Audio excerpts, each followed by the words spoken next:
Hello everybody, I've got a tune-up report today for the Bearcat 880. This is for Larry in Florida. He asked me to put an RFX 75 on there to give it a good tune-up. This is what we got, Larry. On this watt meter, I'm looking at 10, 20, 30 on the bottom there. See, it comes in at about 16, maybe 17. Yeah. Peak power, 100 watt slug. Be reading it across the bottom, 60, 80, 100. Audio, check, 1, 2, 3, 4, 5. Audio, check, 1, 2, 3, 4, 5. Audio. Yeah, sounds good.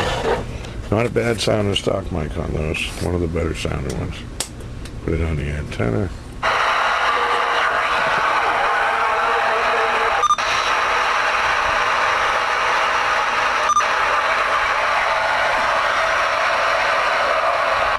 Breaker 19 for radio check.